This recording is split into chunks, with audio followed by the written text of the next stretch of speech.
Bonjour, aujourd'hui je reçois Élise Hutin. Élise Hutin qui est autrice, qui a écrit un livre, qui est intervenante dans l'autisme et qui est diagnostiquée autiste aussi. Bonjour Élise. On va parler aujourd'hui Salut Jean-Philippe. voilà, on va parler aujourd'hui un peu de l'autisme et aussi de fait d'être à la fois une personne autiste et un intervenant. Bon, ce qui est aussi mon cas. Bon. Donc, je vais commencer par. C'est plus facile d'être l'intervieweur que d'être l'interviewé, donc j'ai choisi le beau rôle. Donc, on va commencer par une première question qui est un peu différente d'ailleurs qu'a eu Élise, qui a eu un autre parcours que moi sur ce sujet. Quel fut ton parcours professionnel et personnel dans l'autisme? Donc, comment tu. Alors, comment j'y suis arrivée? Oui. J'étais animatrice et j'ai vu une annonce pour une association qui faisait des séjours de répit pour les personnes autistes. Donc, j'ai postulé et j'ai découvert ça comme ça. Je suis rentrée là-dedans par ce biais-là. Ça m'a tellement plu que quand j'ai arrêté avec l'asso, j'ai commencé à faire du domicile. Là, j'ai découvert tout ce qui était supervision, psychologue, approche comportementale, les grilles, tout ça. Et il y a des choses dans la façon de faire où je ne comprenais pas pourquoi c'était aussi compliqué pour les parents ou pour la psy de comprendre, alors que pour moi, c'était juste une évidence. Et dans mon organisation, dans ma façon de faire, il y a un moment donné où je me suis beaucoup questionnée parce qu'il y avait un écho entre les jeunes que j'accompagnais et moi. Et j'ai décidé de demander au centre expert de Créteil, donc là où tu as été diagnostiqué aussi, de faire des bilans pour savoir où ça en était et est ressorti un diagnostic d'autisme atypique, parce que je ne réponds pas à toutes les cases. Et voilà, et c'est grâce à mon travail que j'ai découvert mon atypie. Oui. Alors, juste pour nos auditeurs, autisme atypique, c'était le cas, ce qui n'existe plus, heureusement. Je ne dis pas ça par rapport à ton diagnostic, mais c'était justement pour les Ouais. personnes qui ne cochaient pas toutes les catégories. C'est un peu pour ça que je suis assez opposé au catégoriel, parce qu'on en revient souvent à autisme atypique ou ce qu'on appelait avant TED non spécifié.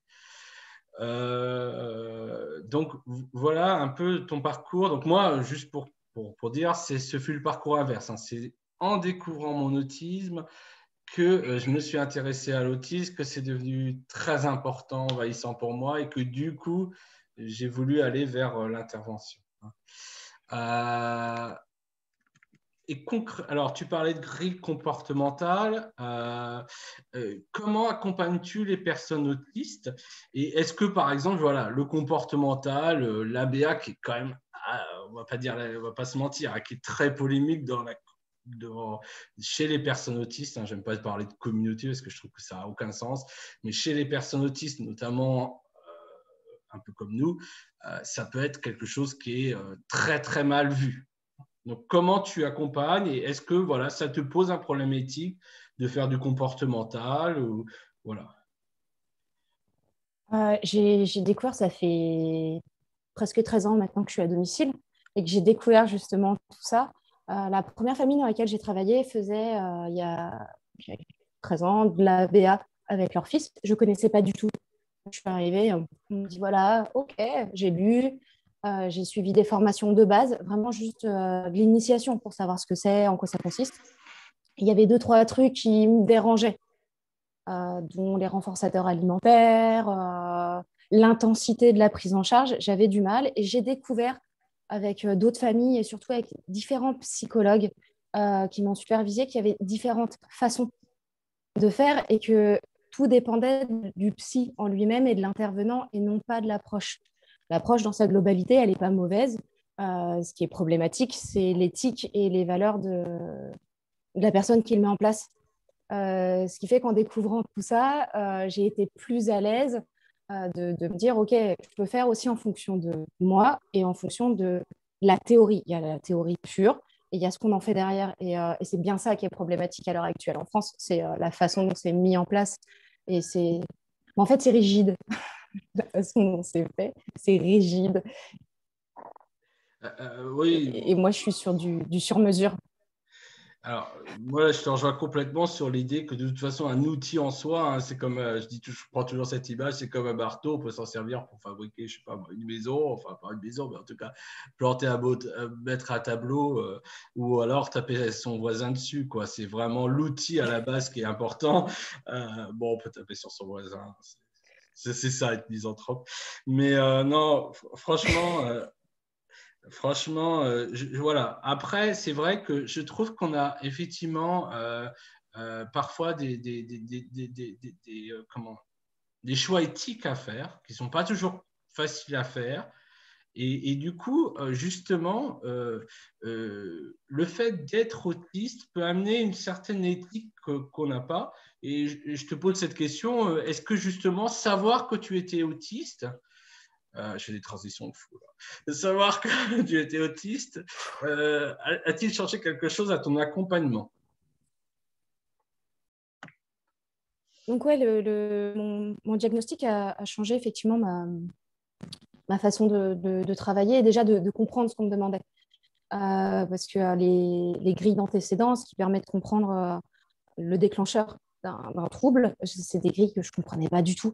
Parce que juste, la situation pour moi, elle était évidente, donc je ne voyais pas l'intérêt de faire tout ça. Et bien souvent, ressortait pas forcément en plus ce que moi, je comprenais de la situation. Et avec les psychologues, c'était assez conflictuel. Et à partir du moment où j'ai eu mon diagnostic, je ne l'ai pas caché déjà aux parents, je ne l'ai pas caché aux professionnels avec qui je travaillais.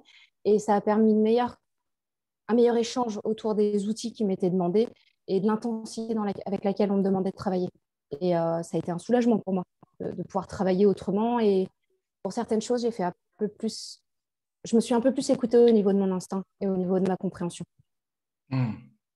Et du Ouais. coup, tu penses que c'est plutôt un avantage ou un désavantage finalement d'être autiste quand on s'occupe? Est-ce qu'il y a des désavantages? Parce que là, tu parlais un peu des avantages, peut-être de mieux comprendre pourquoi un comportement se passe, mais est-ce qu'il y a aussi des désavantages d'être autiste au niveau de ta prise en charge? Est-ce que tu penses que parfois aussi... Non, mais Ouais, c'est... et c'est pas je pense pas que ce soit forcément nécessairement un plus ni forcément un désavantage. Ça dépend des personnes. Ce qui peut être compliqué, par exemple, ça va être au niveau des stéréotypies. Déjà, il ne faut pas en avoir trop soi, donc il faut être capable de les maîtriser parce que ça peut très vite faire effet miroir sur les jeunes qu'on accompagne et poser problème. Hmm. Ses propres rigidités. J'ai mis énormément de temps à accepter que les placards, parce que j'ai des placards dans chaque famille, et je range mes placards avec mon matériel. Et quand j'arrivais le lundi matin et que, normal, les parents se servent du matériel pour pouvoir travailler avec leurs enfants, jouer avec leurs enfants, là, j'avais un gros bug. Et ça, c'est problématique. Commencer une séance où même moi, je bloque, c'est pas top, quoi. Hmm. Sensoriellement aussi, ça peut être très compliqué. Ouais, c'est ça, je veux dire que des fois, c'est très, très beau. Ils sont, enfin voilà, donc du coup, hein, j'arrive à faire. Moi, j'ai beaucoup de mal avec le bruit. Et c'est vrai que des fois, enfin, bien évidemment, il ne s'agit pas de jugement sur les personnes autistes qui font du bruit. Mais c'est vrai que c'est quand même compliqué à supporter. Et là, il n'est pas question de mettre qu'un casque anti-bruit pour intervenir. Hein, parce que... Donc, c'est vraiment, et quand on parle de bruit, c'est du 70-80 décibels, parfois non-stop, hein, avec des écolalies, etc. Donc, on ne parle pas de petits bruits, hein, on parle vraiment de bruit. Alors, c'est compliqué à gérer. Hein. Et c'est vrai que du coup, je pense que ça peut être vraiment difficile sensoriellement de certains accompagnements. Hein. Et c'est là aussi où on réfléchit aussi à une dimension qu'on peut. Voilà, parce que nous, on a composé un peu avec nos particularités, peut-être qu'on. Voilà, et du coup, je me rends compte que, voilà, je peux comprendre des parents qui, à une écolalie pendant 1 heure d'une phrase, en ont ras-le-bol et veulent changer. Alors voilà, combien de fois j'ai lu de la part de personnes autistes qu'effectivement, fallait pas arrêter les stéréotypies. Et ça, je suis en partie d'accord. Mais 1 heure de la même écolalie, ça peut vite être difficile à supporter, y compris par une personne autiste. Je suis d'accord avec toi, faut pas les supprimer, mais il faut les rendre acceptables. Vivre en famille, c'est vivre avec les Voilà. particularités de chacun. C'est-à-dire qu'on apprend aux enfants qu'on accompagne ou aux jeunes adultes à accepter les règles et à comprendre les codes. On demande aussi aux parents d'accepter les particularités de leur enfant. Et dans ce cas-là, ça veut dire qu'il faut qu'il y ait un compromis, il faut qu'il y ait une balance. Donc forcément, il faut travailler dessus. Forcément, il faut demander à l'enfant de réussir à avoir un petit peu moins d'écolalie ou de façon plus régulé à des endroits, à des moments, je sais que tout le monde n'est pas d'accord avec ça et que c'est effectivement un gros débat. Il faut laisser la stéréotypie, sauf que faut pas oublier qu'il y a des parents derrière, que c'est fatigant et que si eux ils s'épuisent trop vite, il y a un moment donné où ça se passe pas bien, quoi. Voilà. Donc après, hein, on peut trouver des moments, on peut les circonscrire, on peut travailler de plein de façons. Le propos n'est pas effectivement, mais celui-là. Mais c'est vrai que du coup, j'avoue que ça m'a aussi permis de comprendre. Alors peut-être aussi, j'aurais tendance à dire, à l'autre versant, les parents, que forcément je comprenais pas toujours, parce que voilà, on n'est pas parent d'un enfant autiste. Enfin, moi, je suis pas parent d'un enfant autiste qui passe son temps avec faire des stéréotypies qui peuvent être des fois prémices d'une grosse crise. Donc voilà, c'est compliqué. Je dirais, du coup, tu m'as dit un peu comment tu arrivais. Du coup, comment tu arrives à supporter le bruit, à être finalement aussi par rapport, comment vis-tu ta relation avec ces personnes? Parce que c'est pas toujours évident. Moi, je sais que quand ils sont des jeunes enfants qu'il faut jouer avec, moi, c'est quelque chose qui me fait extrêmement peur et j'aime pas jouer. J'aime pas aller vers les autres. Donc, c'est. Alors moi j'ai l'avantage, c'est que j'adore jouer. Ça fait partie de mes intérêts spécifiques. C'est le jeu de société que j'utilise d'ailleurs dans mon travail à fond. C'est créer justement. Oh, pardon, excuse-moi, c'était un chat. Donc On ouais, a le plein jeu ne me d'amoureux de fait pas chats, peur. d'amoureuses de chats et d'amoureux peut-être. Le côté dynamique, le côté un peu foufou, aller dans tous les sens, je suis naturellement comme ça. Je suis quelqu'un qui bouge, qui a besoin de bouger, qui aime rigoler, je fais plein de mouvements dans tous les sens. Donc, ce côté dynamique avec les personnes autistes ne me pose pas de soucis. Par contre, sensoriellement, il y a d'autres choses qui sont très difficiles. J'ai énormément de mal avec, par exemple, tout ce qui va toucher la salive. Et par exemple, j'ai un jeune adulte maintenant, qui a des troubles de déglutition. Ça a été très compliqué au départ. S'autoréguler, gérer, c'est compliqué, mais une fois que j'ai compris que j'étais autiste, je l'ai dit en fait, je l'ai dit à la personne que j'accompagnais en disant voilà, moi je suis aussi comme toi, j'ai aussi mes difficultés, cette partie chez toi qui est inhérente et moi c'est compliqué et donc on va travailler ensemble. Je t'apprends certaines choses et tu m'apprends à gérer certaines choses. Et donc ça a été quelque part un échange et un travail d'équipe et ils savent que c'est pas facile tous les jours de ce côté-là parce que je leur cache pas en fait. Moi, c'est un peu pareil. Enfin, sur certains points, ça m'a fait énormément progresser en autonomie. C'est-à-dire que, par exemple, tu vois, la première fois que je voulais intervenir, on m'a dit, il va falloir que tu emmènes le gamin à la piscine, tout ça. Bon, là, j'avais arrêté l'accompagnement tout de suite, j'avais dit que je ne pouvais pas, parce que je me disais, mais même, tu vois, penser, moi, j'arrive pas, même pour moi, j'aime pas du tout ça, aller dans un vestiaire, me déshabiller, tout ça horrible. C'est quelque chose qui était. Et je me suis dit, enfin, aider à se changer, à se laver à une autre personne que moi-même, déjà que je ne suis pas toujours très, très bon dans ces domaines-là, j'avais vraiment pas envie. Et du coup, je vois, dernièrement, j'ai dû, voilà, chez certaines personnes autistes, il y a des fois, bon, on va pas rentrer dans les détails, mais des petits accidents. Donc, faut des fois voilà, les aider à se laver, à se changer, etc. Et peu à peu, je vois que j'ai pris. J'arrive à le faire alors que j'arrivais pas. Et sur ma propre autonomie, ça m'a fait évoluer. Un truc, le trampoline, je suis assez hypersensible au niveau vestibulaire. Aller dans une Bien. voiture, c'est assez compliqué. Si je conduis pas, si je suis conduit en voiture, j'ai envie de vomir tout le temps. Et enfin, bon, pour Ah ouais, partir pas dur. tout ouais, donc, quand on m'a fait faire. Donc, en fait, il y avait un gamin qui voulait faire le trampoline. Donc, tu vois, et donc en fait, c'était très, pour lui, au contraire, c'était, tu sais, de recherche sensorielle, il adore ça. Donc, et en plus, c'est là qu'il disait le plus de mots, aller trampoline, tenir la main, sauter. Donc, du coup, j'étais bien obligé de le faire. Donc, au début, je fermais les yeux comme ça, j'essayais de pas sauter, je restais 2 secondes et puis je redescendais. Puis là, il revenait me voir, aller trampoline. Et là, tu vas pas dire non parce que tu sais que si tu le fais pas, tu baisses le risque qu'il aille vers toi et qu'il aille te parler. Tu vas baisser l'expression orale. Donc, bah, du coup, j'étais obligé de le faire. Et finalement, tu vois, aujourd'hui, j'arrive à tenir 1 minute sur la trampoline. Tu vois, ça a façonné ma façon de faire le trampoline. Donc, c'est vrai que je trouve que ça m'a en tout cas aidé sur le plan de l'autonomie et sur le plan de l'assurance de pouvoir s'occuper d'une autre personne que moi-même. Homme que soi. Ouais. Ouais, bon, Je ne sais pas toi, mais moi, je sais que j'ai découvert certains outils. J'en ai fabriqué pour aider au quotidien. Et je me suis dit, tiens, ça, c'est pas bête. Alors moi, sur mon frigo, par exemple, j'ai un emploi du temps visuel qui est affiché avec ce qui me correspond. Mais je l'ai piqué, quoi. Je me suis dit, ouais, en fait, ça, c'est carrément bien. Faut que j'essaye parce que peut-être ça peut être utile dans mon quotidien. Et ça l'est.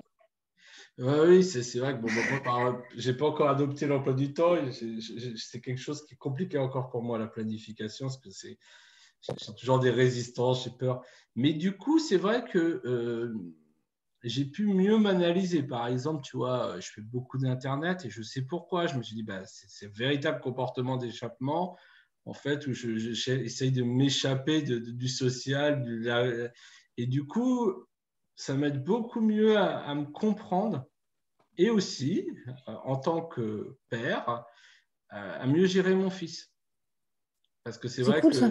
c'est vrai que je comprends mieux ses comportements grâce au comportemental, tu vois.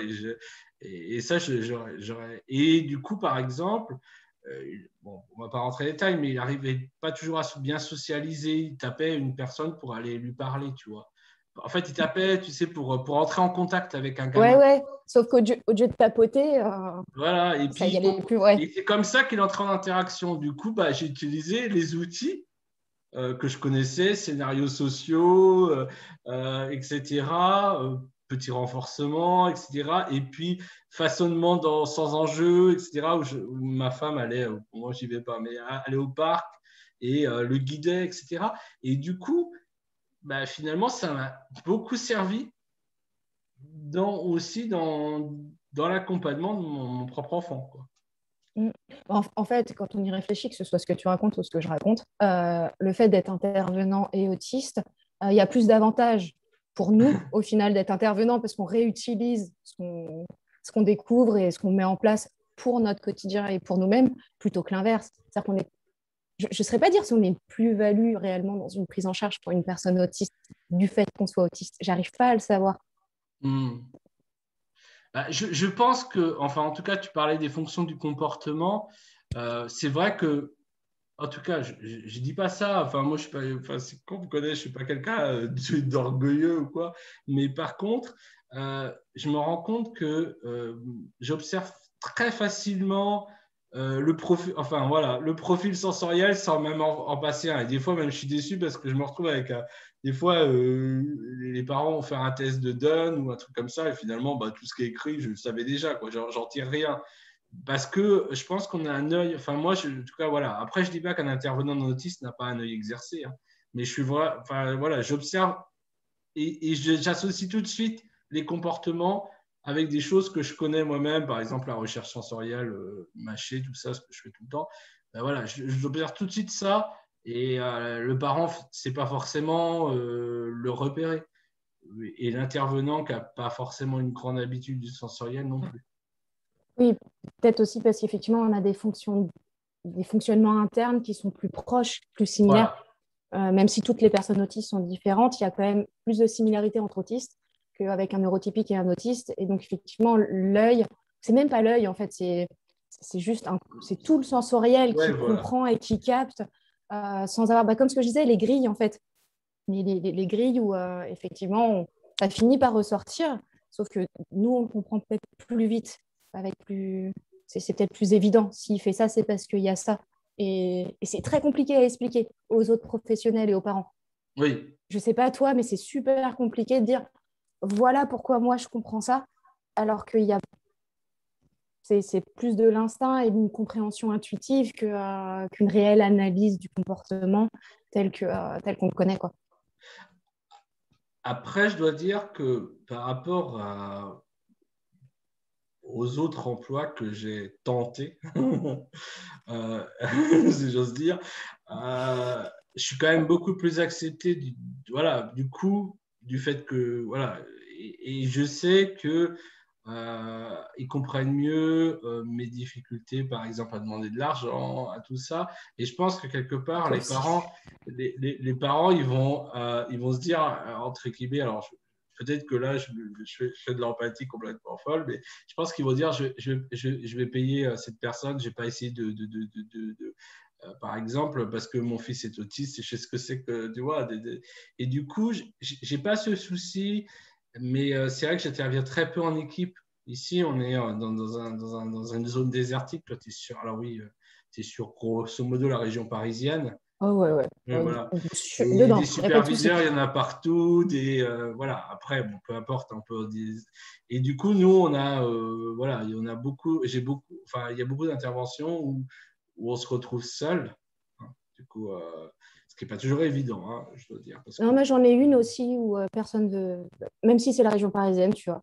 ouais. J'ai un jeune qui n'a pas d'orthophonie, qui n'a pas de psy, qui n'a pas de prise en charge, autre que les 2 heures où je viens dans la semaine. Et pourtant, on est en région parisienne. Mais c'est un profil tel que personne n'en veut, quoi. Enfin, quand j'ai commencé là-bas, les peu d'orthophonie, ils ont dit non, il n'y a rien à faire, on vous le rend. Donc, Ah, peu importe la région, je pense que ça arrive quand même. ouais, c'est d'ailleurs, je pense qu'il faut en parler un petit peu. C'est vrai que c'est quand même un gros. Alors, bon, même si nous, on est intervenants, il y a peu d'intervenants, ça coûte très cher aux parents, il faut dire la vérité. Voilà, même si je pense que tu es comme moi, tu prends un prix très raisonnable. Hein. Mais du coup, ça coûte quand même cher aux parents. S'il y a une supervision, ça va être au moins 50 euros de l'heure, au minimum. Hein, au minimum. Euh, Ouais. donc, derrière, c'est des restes à charge qui sont importants, des aides qui sont mauvaises. Donc, il y a beaucoup d'enfants qui sont délaissés. Et voilà. Je voulais aussi dire que c'est pas non plus facile d'être. Bon, j'ai eu l'expérience dernièrement d'être en interaction avec des structures médico-sociales où là, on sent vraiment qu'il y a une résistance forte. Et encore, je ne me suis pas du tout présenté comme une personne autiste. Hein. Voilà, Mais j'allais dire, moi, les seuls professionnels qui ne sont pas au courant, c'est effectivement tout ce qui va être institutionnel. Donc, les IME, les IMPro, les trucs comme ça, je ne leur ai jamais ouais. dit. Et l'éducation nationale, je ne le dis pas. Et Voilà. c'est vrai qu'on a beaucoup de résistance hein, de ce côté-là pour la compréhension de l'autisme. Enfin, moi, en tout cas, hein, voilà. Et ça reste quand même compliqué. Euh, et du coup, est-ce que on va arriver à cette question qui est intéressante. Est-ce que toi, tu conseillerais à une personne autiste d'accompagner d'autres personnes autistes et surtout, qu'est-ce que tu dirais qu'il y a comme prérequis ou qualité pour faire ce métier d'intervenant quand on est une personne autiste? Est-ce que, par exemple, déjà, être autiste suffit, d'après toi? Non, Voilà. non, mais C'est c'est évident, c'est- mais c'est- c'est peut-être mieux en le disant. c'est comme pour tous les boulots. C'est pas parce qu'on est un être humain que forcément tout est accessible. Euh, je le conseillerais pas à tout le monde parce que je pense que un des prérequis, vraiment un des premiers prérequis pour se dire voilà, je suis autiste et je peux intervenir, c'est d'être en capacité de s'autoréguler. Tu Hum, parlais tout à l'heure, c'est la plus grosse difficulté, elle est essentiellement sensorielle. Elle hum, peut être aussi au niveau des émotions parce que c'est pas toujours évident. Enfin, moi, ça a été très dur de voir un jeune qui a essayé de s'autoréguler et qui était dans un tel état et qui m'appelait au secours. Mais pour le coup, là, je pouvais rien faire parce que ça lui demandait une autorégulation. À l'intérieur de moi, ça a été hyper compliqué. Je suis rentrée chez moi, j'étais un légume. Émotionnellement, intérieurement, j'en pouvais plus. Et je pense que c'est vraiment la première chose, c'est de se dire, est-ce que je suis en capacité de m'autoréguler à l'instant T? C'est-à-dire que quand on rentre chez soi, décompresser, tout lâcher, sauter, flapper, on s'en fout, on est chez soi. Mais pendant la prise en charge, faut être en capacité de s'autoréguler, de se dire que là, effectivement, l'émotion ou le sensoriel, il est très haut. Bah, c'est pas grave, je me régule, je compense, je réduis, je bloque, je coupe, peu importe comment on fait. Mais parce que la priorité, c'est pas soi à ce moment-là, c'est la personne qu'on accompagne. Et je pense que si on n'est pas capable de s'autoréguler et de gérer ces stéréotypies, ça va poser problème dans la prise en charge. L'accompagnement ne pourra pas être correct à ce moment-là.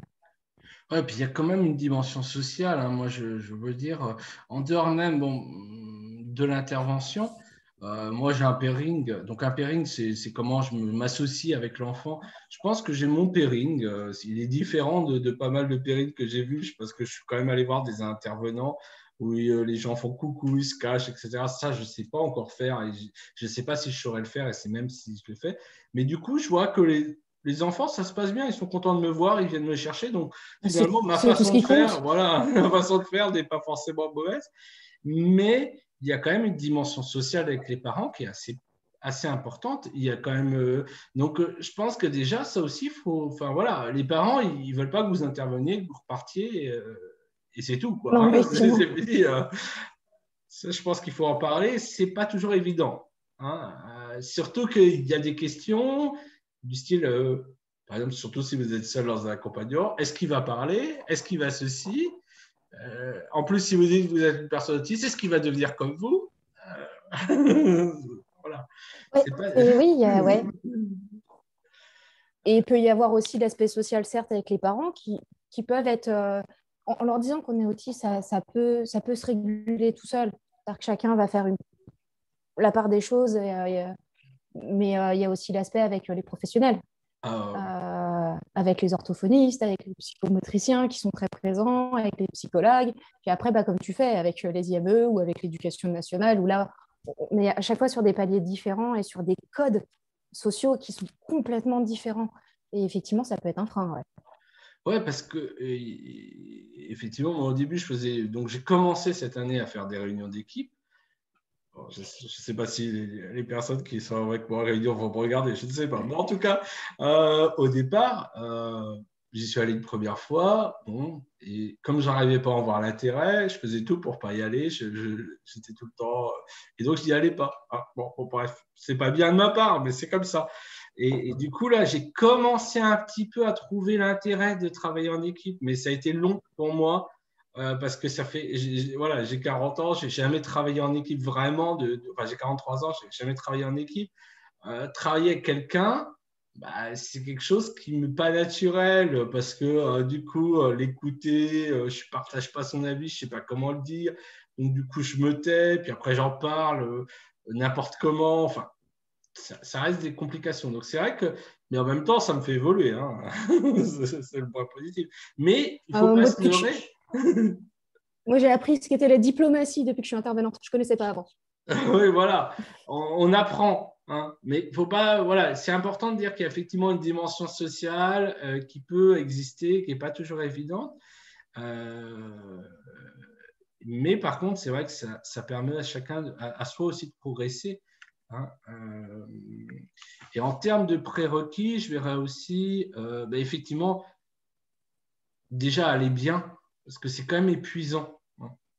Gérer Et son, connaître, c'est ça. C'est gérer sa fatigue, gérer son rythme. Ouais. Parce qu'en plus, bon, alors, je sais, bah, du Chi, ça va être pareil, en fait. Parce que il y a quand même beaucoup. Alors, oui, c'est vrai qu'en région parisienne, tous les trajets, j'oubliais qu'ils s'allongent, parce que j'allais dire, oui, tu es à quelques kilomètres, mais quelques kilomètres en région parisienne, c'est 1 heure. Donc, nous, voilà, quand on est dans un désert, comme je suis, bah, on peut facilement faire 1 heure, 3 heures d'accompagnement, 1 heure retour.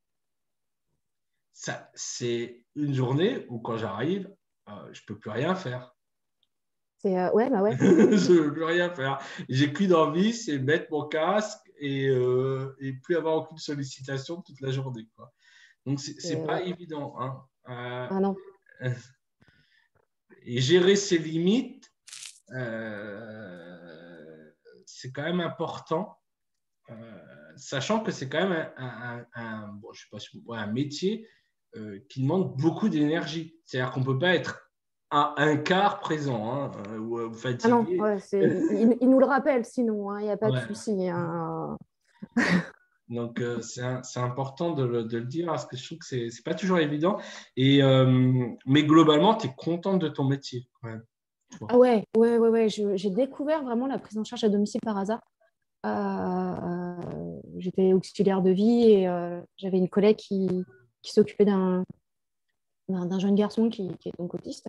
Et elle m'a proposé, parce qu'elle allait déménager, donc elle m'a proposé de faire ça. Et c'est cette famille-là qui m'a offert, qui m'a offert l'opportunité et qui m'a ouvert une porte et fait confiance, alors que pour le coup, je ne connaissais pas les approches comportementales, je n'avais jamais fait de domicile. Et, et j'ai juste adoré. J'ai adoré parce que justement, ça supprime un peu le travail en équipe, même s'il est là, ça le réduit sacrément. Donc j'étais contente, j'étais toute seule. Et j'adore ce que je fais. Je me régale et comme je le dis souvent, c'est un échange. Je ne suis pas juste là pour leur apprendre à faire des choses, je ne suis pas juste là pour leur permettre d'évoluer. C'est eux aussi qui me font évoluer. Et je le disais même avant mon diagnostic, j'apprends tellement plus d'eux que je peux leur apprendre de choses que je me régale. Moi, j'adore ce que je fais. Oui, oui, non, il y a ça. Et puis, est-ce que tu dirais que... Attends, j'avais une question, puis j'ai complètement oublié parce qu'il y a du bruit.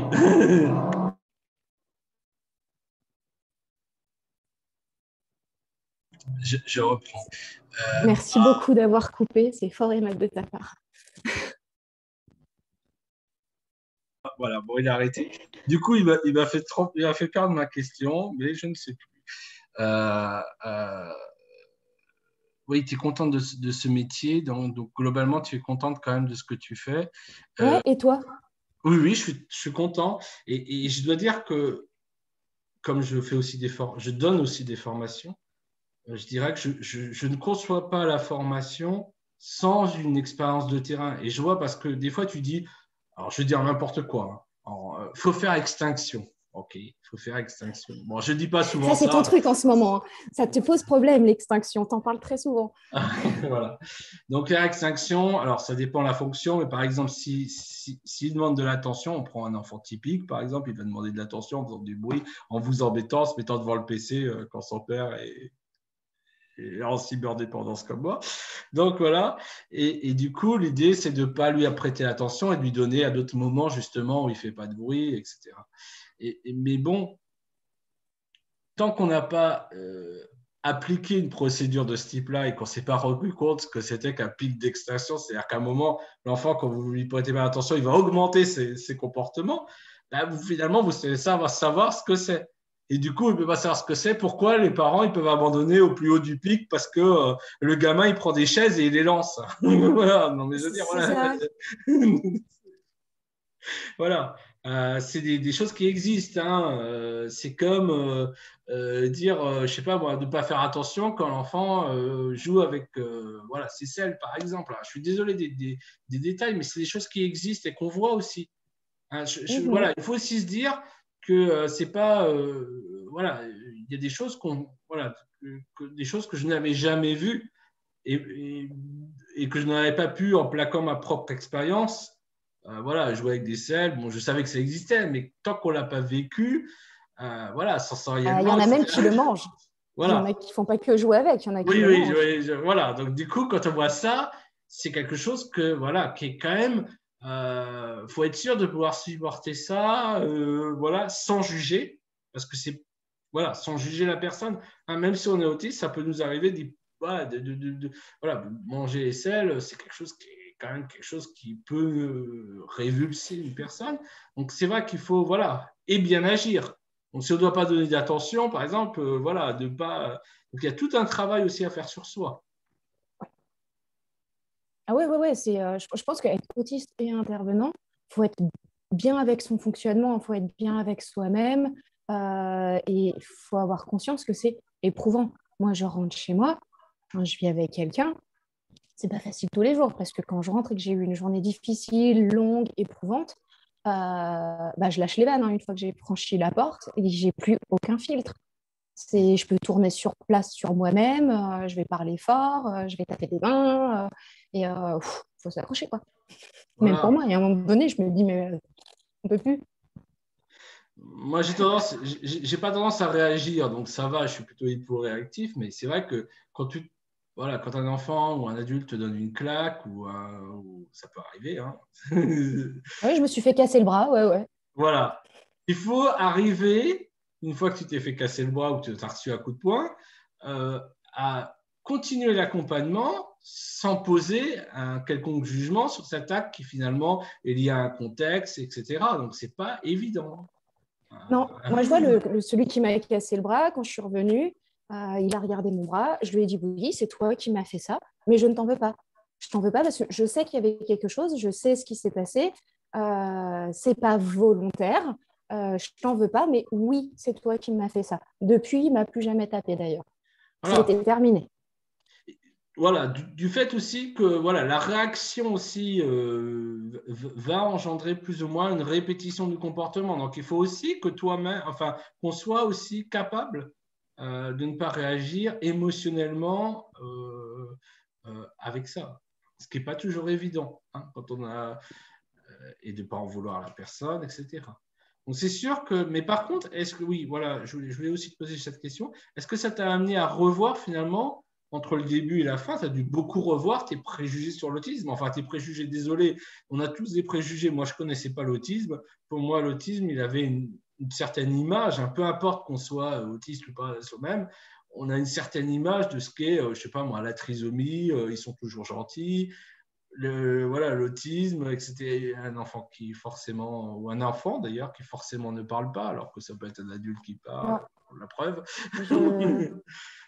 j'avais l'avantage de déjà être dans le milieu, d'avoir plusieurs idées des profils qui existent. Ouais. Là où ça m'a fait changer mon idée, c'est de me dire sur les plus hauts niveaux, c'est pas ceux qui ont la vie la plus facile. Mm. Je m'en doutais déjà, mais j'ai vraiment pris conscience que ouais, c'est pas, il y a derrière les murs, il y a ce qu'on voit pas. Et ça m'a permis de moins voir le côté bling bling paillettes, comme je dis, que les médias donnent Mm. du singe savant. Pas Ouais. du tout. Et ça, c'est à ce moment-là, je me souviens du jour où je me suis retrouvée dans le bureau pour avoir mon bilan. Et s'il y avait que de l'autisme, limite, je serais contente parce qu'en fait, il y a beaucoup d'annexes à côté qui sont ressorties. Je me suis dit, ouais, je comprends mieux. Et surtout, j'en ai parlé un petit peu avec des gens qui m'ont vu grandir. Et je me suis dit, les parents de ceux qui ont des enfants de haut niveau, euh, j'ai pris conscience de ce que c'était leur quotidien. Mm. Ça a changé. Ça a changé ma vision sur les plus gros troubles du comportement, tout ça, pas du tout, mais sur les fonctionnements des autistes de haut niveau, oui, parce que ça m'a permis de me comprendre moi et même si on est tous différents, saisir un petit peu plus l'enjeu qu'il y avait derrière. Ouais. Peut-être aussi, effectivement, parce que, entre guillemets, l'image, en tout cas, il y a au moins 10 ans, hein, il y a 10 ans, de l'autisme, c'était quand même, entre guillemets, l'autisme le plus sévère. Ce qu'on voyait globalement des médias. L'autisme était lié à une sévérité importante, visible, hein, des comportements visibles. Voilà. Aujourd'hui, il y a une inversion peut-être des fois hein, qui peut gêner, et je le comprends, hein, d'un autisme moins visible et justement qui serait qu'aurait peu de difficultés, alors qu'effectivement, quand nous, on peut en témoigner, notre quotidien n'est déjà pas facile, et encore, je pense qu'il y a des quotidiens chez les personnes autistes Bien de plus dur. niveau Asperger bien plus durs que les nôtres. Hein. Enfin, je ne connais pas le tien, mais en tout cas que le mien, en tout cas. Ah oui, non, mais que Euh, je voilà. pense aussi, ouais. Je vois des gens qui ne peuvent plus sortir du tout de chez eux, etc. Et qui, effectivement, peuvent écrire sur Facebook, mais qui ont, je pense aussi à d'autres personnes, une personne en particulier, Caroline. J'ai eu une phase où je sentais que j'arrivais au moment où je sortais plus de chez moi. J'étais Ouais. capable d'annuler mon travail au dernier moment. J'avais toujours une excuse. En fait, j'essayais de partir, mais j'avais toujours une excuse au point où j'ai somatisé. Hein, j'ai fini par être malade. Et c'est mon travail qui m'a permis de sortir à nouveau de chez moi parce que j'ai pu mettre en place ce que j'avais fait en me disant non, si je le demande aux jeunes avec qui je travaille, si j'ai cette exigence avec eux, il faut que je l'ai avec moi. Et heureusement, parce que je pense que ça aurait pu mal finir là pour le coup. Parce que ouais, là, ça devient très compliqué quand on reste enfermé. Enfin, faut sortir. Et c'est violent à faire pour soi. Et c'est là aussi, je me suis rendu compte de ce que je demandais. Ouais. Mais c'est vrai qu'effectivement, il y a des profils, et je vais arrêter là-dessus aussi, mais les profils ajustement délaissés, c'est plutôt les personnes avec des gros troubles du comportement. Ça, c'est vrai que le trouble du comportement est le frein majeur à la prise en charge, hein, et à Et les invisibles. l'inclusion. Voilà. Et peut-être des personnes qui sont voilà, moins visibles, mais qui ont effectivement des problématiques. Et c'est vrai que ces personnes-là ont rarement, par exemple, une supervision, etc. Et puis, il y a aussi l'idée qu'il suffit de faire un petit peu de pas trop être formé, mais qu'il suffit d'un petit peu de psychothérapie, puis ça ira bien, quoi. Donc, en tout cas, je trouve que voilà, j'espère qu'on a fait le tour. Hein, si tu as des choses à rajouter, n'hésite pas. Si tu veux Ouais, être non, je pense pas. Je pense que ouais, le plus important pour moi à retenir, c'est que c'est ni un atout, ni un, comment ça s'appelle, ni un obstacle. C'est juste, ça dépend de qui on est. Ça peut être un atout pour certains, effectivement, et ça peut devenir très vite un obstacle pour d'autres d'être autiste et intervenant. C'est vraiment en fonction de la personne et de ses difficultés personnelles et propres à son fonctionnement. Ah ouais. Après, moi, c'est vrai que chez les personnes autistes, alors bon, j'en connais pas beaucoup hein, des intervenantes, j'en connais, allez, on va dire 3, 4, mais je vois quand même une vraie volonté de se former, de rechercher, euh, peut-être aussi chez les intervenants non autistes que je connais pas assez, hein, mais en tout cas, voilà, je vois quand même, et dépasser sa propre expérience aussi, quand même. Parce que, voilà, on a, par exemple, moi, je suis plutôt hyposensible en recherche sensorielle. Il faut que je sache qu'il y a des hypersensibles en évitement sensoriel, voilà, et pas me dire que voilà tout plaquer comme si tout le monde avait mon profil. Ouais. Voilà, donc c'est quelque chose de compliqué. Mais je pense qu'on peut arriver à dépasser son expérience et en tout cas pour nous deux, c'est positif aussi pour nous. Hein. Oui, Sans complètement.